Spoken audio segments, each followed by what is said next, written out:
오늘은 유류분 반환 청구의 기초재산과 관련하여 증여나 유증된 부동산의 근저당 채무나 임대차 보증금 채무가 있는 경우에 대해서 알아볼 텐데요. 변호사님, 그 피상속인이 부동산을 증여나 유증하는 경우에 그 부동산에 근저당권이 설정돼 있거나 임대차 보증금 채무가 있는 경우가 많아요. 네, 그렇죠. 보통 증여부동산 또 유증부동산에 뭐 아무것도 깨끗하게 이렇게 넘어가는 경우도 있지만 거의 뭐 대부분은 근저당 하나는 거쳐 있는 것 같고 또 본인이 거주하지 않으시면 임대차 보증금 당연히 설정되어 있는 경우가 많죠.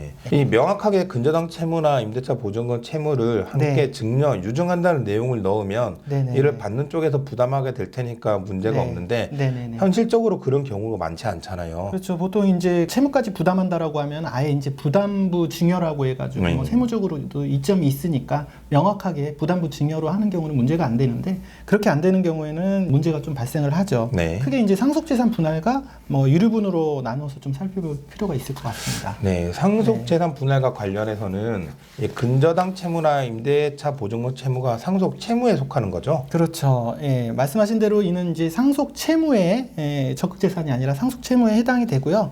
상속 채무는 그 급부의 내용이 이제 가분인 채무로서 상속재산 분할 대상이 되지 않고 상속 개시와 동시에 당연하게 법정 상속분대로 공동상속인에게 기속된다는 것이 저희 판례입니다. 네. 근데 상속 부동산은 증여나 유증받은 사람이 다 가져가고 그에 관한 근저당 채무나 임대차 보증금 채무는 공동상속인들이 각자 상속분대로 나누어 갖는다면 사실 이건 좀 불공평한 결과가 발생할 수도 있겠는데요. 그럴 수 있죠. 이미 이제 피상속인이 이제 증여나 유증한 부동산의 경우에 이제 특별 수익으로 고려되기는 하지만요. 말씀하신 대로 좀 불공평한 결과가 발생할 수 있고 특히 이제 상속인 중에서 일부가 본인의 최소한의 상속분조차 이제 받지 못하게 된다면 이 경우에는 이제 유류분 반환 청구를 제기할 수 있는 거죠. 네, 자연스럽게 유류분 문제로 넘어가게 됐는데요. 이 유류분 부족액은 지금 나오는 표와 같이 계산이 될 텐데 증여나 유증된 부동산의 근저당 채무나 임대차 보증금 채무는 어디에 포함이 되는 건가요? 이를 상속 채무로 본다면 유류분 기초재산에 포함시킬 수 있을 것 같은데요.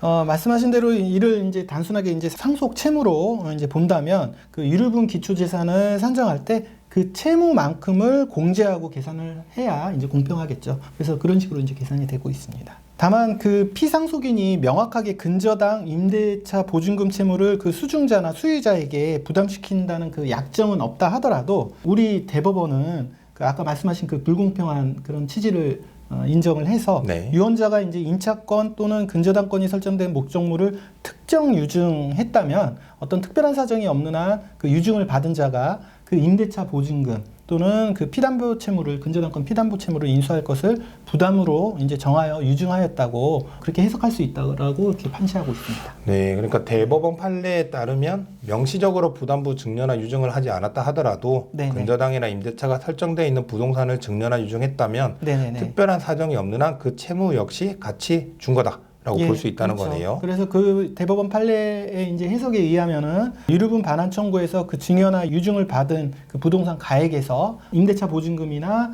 내지는 근저당 피담보 채권 금액을 제외한 공제한 금액이 특별 수익으로 이제 산정이 되겠죠. 네, 지금 언급해 주신 판례는 유류분에 관한 판례지만 그 법리는 상속재산 분할에 있어서도 적용이 가능할 것 같습니다. 네, 상속재산 분할에서 그 유류분 판례와 같이 명시적으로 판시한 판례는 아직 찾지 못했지만요. 어떤 구체적인 상황에서 이와 같은 주장이 가능할 것으로 보이고 받아질 것이라고 저는 생각하고 있습니다. 네, 오늘은 증여나 유증된 부동산에 근저당 채무나 임대차 보증금 채무가 있는 경우 이를 상속 소송에서 어떻게 다루는지에 대해 알아봤는데요. 이와 관련하여 법적인 도움이 필요하시거나 궁금한 점 있으시면 언제든 저희 법률사무소 율쌤으로 연락 주시기 바랍니다. 감사합니다.